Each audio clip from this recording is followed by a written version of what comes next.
డిఎస్సిలో సరైనటువంటి సమాధానం తెలియకపోతే మనం ఆన్సర్ ని స్కిప్ చేయాల్సిందేనా? మీకు పూర్తిగా ఆన్సర్ తెలియనటువంటి మల్టిపుల్ చాయిస్ క్వశ్చన్ వచ్చినప్పుడు కొన్ని లాజికల్ క్లూస్ ను ఉపయోగించి సరైనటువంటి ఆప్షన్ కు వెళ్లే విధంగా మనం ఆన్సర్ చేయవచ్చు. సో ఈ వీడియోలో కేవలం 5 నిమిషాల్లో ఏపీ డిఎస్సిలో గానీ ఏ డిఎస్సిలోనైనా సరే మల్టిపుల్ చాయిస్ క్వశ్చన్లు వచ్చినప్పుడు కేవలం ఒక 2 స్మార్ట్ గెస్సింగ్ సీక్రెట్స్ ను ఉపయోగించి సరైనటువంటి ఆన్సర్ మనం గుర్తించవచ్చు.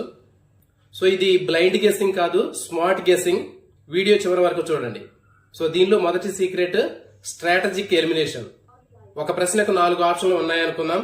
కరెక్ట్ ఆన్సర్ ఏదో మనకు వెంటనే గుర్తుకు రాకపోతే ముందుగా మనం రాంగ్ ఆప్షన్ ని తొలగించే ప్రయత్నం చేయాలి.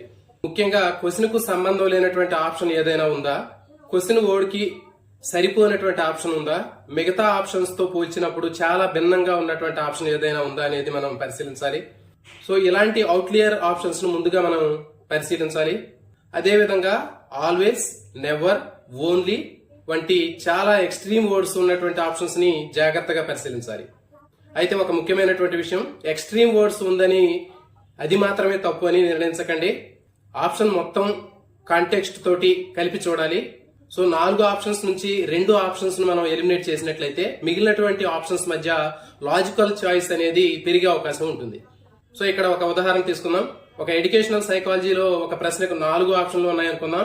ఆప్షన్ ఏ చాలా సాధారణమైనటువంటి స్టేట్మెంట్, ఆప్షన్ బి క్వశ్చన్ లోని ప్రధానమైనటువంటి కాన్సెప్ట్ కి విరుద్ధమైనటువంటి స్టేట్మెంట్, ఆప్షన్ సి చాలా extreme statement, option D question లో అడిగినటువంటి కాన్సెప్ట్ కి పూర్తిగా కాంటెక్స్ట్ తో వివరించేటటువంటి స్టేట్మెంట్.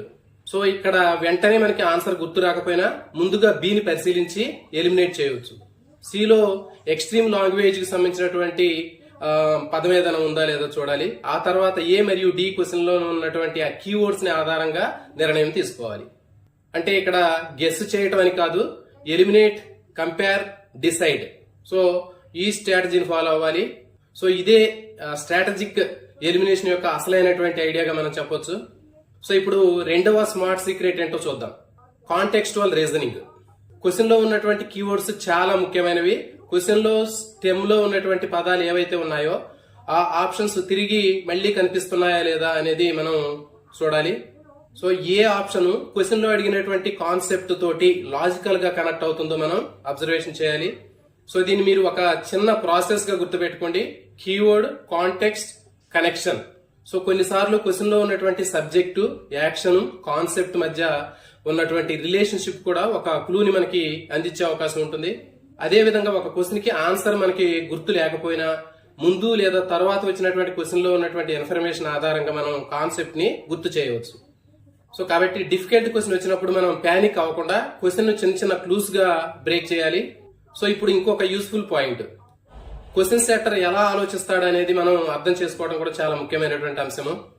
కొన్ని ప్రశ్నల్లో కరెక్ట్ ఆన్సర్ చాలా స్పష్టంగా ఉండి కాన్సెప్ట్ ను సరిగా వివరించేటటువంటి ఆప్షన్ గా ఉండవచ్చు. మరికొన్ని ఆప్షన్స్ కేవలం కన్ఫ్యూజ్ చేయడానికి మనకి కనిపిస్తూ ఉంటాయి. సో దీనిలో మనం ప్రశ్నకు స్పష్టంగా సరిపోయినటువంటి ఆప్షన్ ని తొలగించాలి, కాన్సెప్ట్ కు విరుద్ధంగా ఉన్నటువంటి ఆప్షన్ తొలగించాలి, క్వశ్చన్ లో కాంటెక్స్ట్ కు సరిపోయినటువంటి ఆప్షన్ తొలగించాలి. సో చివరికి మిగిలినటువంటి ఆప్షన్ క్వశ్చన్ తర్వాత కాన్సెప్ట్ ప్లస్ కీవర్డ్ ఆధారంగా బెస్ట్ ఆన్సర్ మనం ఎంపిక చేసుకోవాలి. సో ఆన్సర్ తెలియకపోయినా మనం బ్లైండ్ గా గెస్ చేయడం కాదు, రాంగ్ ఆప్షన్ ఎలిమినేట్ చేసి ఆ లాజికల్ ఆన్సర్ ని గుర్తించడం స్ట్రాటజిక్ ఎలిమినేషన్ గా చెప్పొచ్చు. సో ఇది 100% మనకి కరెక్ట్ గా ఆన్సర్ ఇచ్చేటటువంటి ట్రిక్ కాదు, తెలియనటువంటి ప్రశ్నలో లాజికల్ డిసిషన్ ని తీసుకోవడానికి ఉపయోగపడేటటువంటి స్ట్రాటజీ మాత్రమే.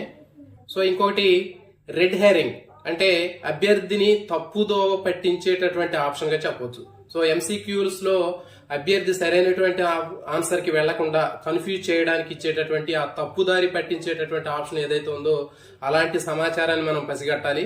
ఉదాహరణకి క్వశ్చన్ ఒక కాన్సెప్ట్ గురించి అడుగుతుంది, కానీ ఒక ఆప్షన్ చూడడానికి చాలా కన్వీనియన్స్ గా ఉంటుంది, అయితే అది క్వశ్చన్ కి సంబంధించినటువంటిది కాదు. సో కాబట్టి రెడ్ హెరింగ్ కి సంబంధించినటువంటి ఆన్సర్ అంటే సరైనటువంటి ఆన్సర్ లాగే అనిపిస్తుంది, కానీ మనల్ని తప్పుదో పట్టిస్తుంది, అది తప్పు ఆన్సర్ గా మనం అర్థం చేసుకోవాల్సినటువంటి అవసరం ఉంటుంది. సో అయితే ఇక్కడ మనకి ఈ రెడ్ హెరింగ్ లాంటి డిస్ట్రాక్టింగ్ వర్డ్స్ ని మనం గుర్తించడం చాలా ముఖ్యం. అయితే ఒకే రూలు ప్రతిసారి క్వశ్చన్ కి మనకి బ్లైండ్ గా మనం అప్లై చేయడం సాధ్యం కాదు. అదేవిధంగా ఆన్సర్స్ లెంతీగా ఉన్నాయని వాటిని మనం సెలెక్ట్ చేసుకోవడం కూడా సరైనటువంటిది కాదు. షార్ట్ ఆప్షన్ కాబట్టి రాంగ్ అని కూడా మనం గెస్ చేయలేము.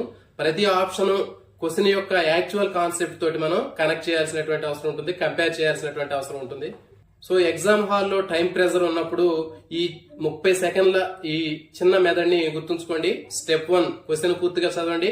ఆ స్టెప్ 2 కీవర్డ్ ని గుర్తించండి. Step 3 clearly wrong option eliminate చేయండి. ఆప్షన్ 4 రిమైనింగ్ ఆప్షన్స్ కు కాంటెక్స్ట్ తో కంపేర్ చేయండి. స్టెప్ 5 సో ముందుగా మీకు వచ్చినటువంటి ఆ లాజికల్ ఆన్సర్ ను అన్నెసరీగా మార్చకుండా ఫైనల్ డెసిషన్ కు తీసుకువెళ్ళండి. ఒక ముఖ్యమైనటువంటి విషయం ఏంటంటే ఒక క్వశ్చన్ మీద ఎక్కువగా మీరు సమయాన్ని వృధా చేయకండి. సో మరి రాబోయేటటువంటి డిఎస్సిలో స్మార్ట్ ప్రిపరేషన్ అంటే కేవలం చదవటం మాత్రమే కాదు, క్వశ్చన్ ఎలా అప్రోచ్ చేయాలనేది కూడా చాలా ముఖ్యమైనటువంటిది.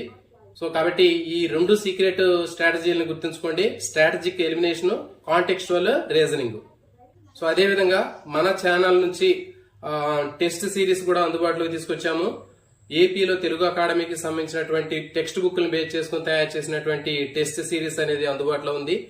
బయలాజికల్ సైన్స్ 10th క్లాస్ వరకు, అదేవిధంగా ఇంటర్మీడియట్ బాటనీ జువాలజీ, అదేవిధంగా ఫిజికల్ సైన్స్ 10th వరకు, సోషల్ స్టడీస్ 10th క్లాస్ వరకు, ఇంకా చైల్డ్ డెవలప్మెంట్, తర్వాత ఎస్జిటి సంబంధించినటువంటి టెస్ట్ సిరీస్ కూడా అందుబాటులో ఉన్నాయి. ఇవన్నీ కంప్లీట్ గా తెలుగు అకాడమీ టెక్స్ట్ బుక్ ని బేస్ చేసుకుని సెమిస్టర్ వైజ్ గా, క్లాస్ వైజ్ గా, చాప్టర్ వైజ్ గా తయారు చేసినటువంటివి, బైలింగ్వల్ లో తయారు చేసినటువంటి టెస్ట్ సిరీస్. సో ఈ టెస్ట్ సిరీస్ మీరు ఫాలో అయినట్లయితే గత ప్రశ్న పత్రాల్లో ఉన్నటువంటి లెవెల్ 1, లెవెల్ 2, లెవెల్ 3 సంబంధించినటువంటి క్వశ్చన్లు అన్నింటినీ మనకి కవర్ అయ్యే విధంగా వీటిని తయారు చేయడం జరిగింది. సో కాబట్టి ఉన్నటువంటి సమయాన్ని సద్వినియోగం చేసుకుని ఎవరైతే సరైనటువంటి ప్రిపరేషన్, సరైనటువంటి స్ట్రాటజీని ఫాలో అవుతారు వాళ్ళు మాత్రమే రాబోయేటటువంటి డిఎస్సిలో సక్సెస్ అవుతారు.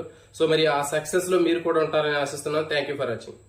సో మీకు ఈ స్ట్రాటజీ ఉపయోగపడినట్లయితే వీడియోను లైక్ చేయండి. అదేవిధంగా డిఎస్సి ప్రిపేర్ అవుతున్నటువంటి మీ ఫ్రెండ్స్ కి షేర్ చేయండి. ఇలాంటి మరిన్ని డిఎస్సి 2026 సంబంధించినటువంటి స్మార్ట్ ప్రిపరేషన్ వీడియోస్ కోసం ఛానల్ ఇప్పుడే సబ్స్క్రైబ్ చేయండి. Thank you for watching.